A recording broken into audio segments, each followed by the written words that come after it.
Well, we're turning to the book of Obadiah today in our travels through the biblical Route 66. If there's any book in the Bible, probably, that seems inconsequential, it's probably Obadiah. I've never heard anybody say my favorite book in the Bible is Obadiah. It's not a very happy book. It's very short. It's the shortest book in the Old Testament. And it's not even addressed to Israel. It's addressed to Edom. Now, you might recall Edom descended from Esau. Esau was the brother of Jacob. And so Jacob and Esau, when they parted ways geographically, in time also parted ways spiritually.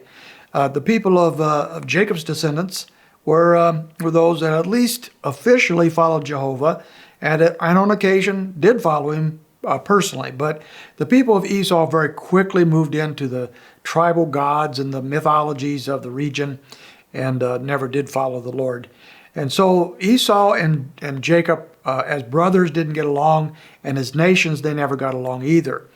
And so this book is addressed to them, and as we look into it for just a brief moment, we find that there's a particular incident going on here, and we really don't even know what it is. This is how difficult this is. And we don't know who Obadiah was.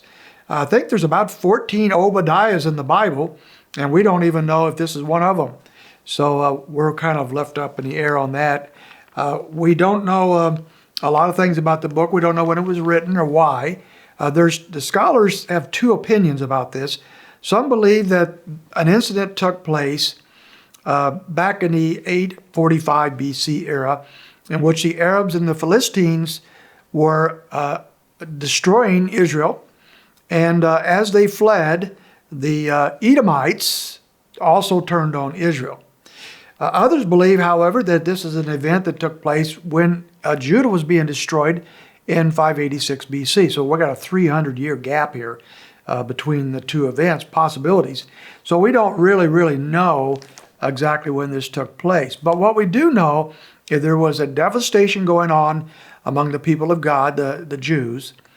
And as they fled and tried to find some kind of solace or some kind of safety, the Edomites took the opportunity to take advantage of them, and as they took advantage of them at the same time, in their arrogance, they felt that there's nobody that could touch them.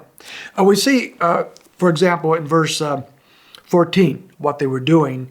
It says, "Do not stand at the fork of the road to cut down their fugitives, and do not imprison their survivors in the day of their distress."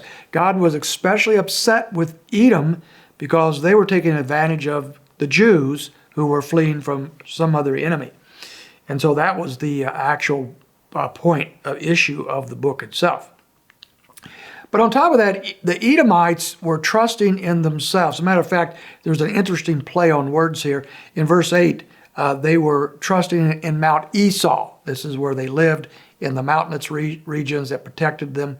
And they should have been trusting, verse 17, in Mount Zion, where God would be represented. So instead of trusting God as represented by Mount Zion, they trusted in themselves and their own protection as represented by the mountain of Esau.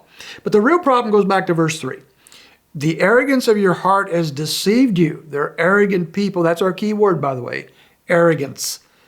You who live in the cleft of the rocks, in the loftiness of your dwelling place, who say in your heart, who will bring me down to the earth? They were so protected by their geography, by the places where they lived, that they felt the enemy could not touch them.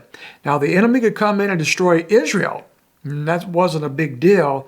They weren't protected like Edom was, but they were so protected by their environment that they depended upon that. So they thought no one could bring them down. That was their arrogance. But there was one who could bring them down, and verse 4 talks about that. Though you build high like the eagle, though you set your nest among the stars, from there I will bring you down, declares the Lord. You can build your nest like eagles. You can be up in the mountains. You can be guarded by the terrain around you. But let me tell you what, the day will come, declares the Lord, when I will bring you down. And that day did ultimately come.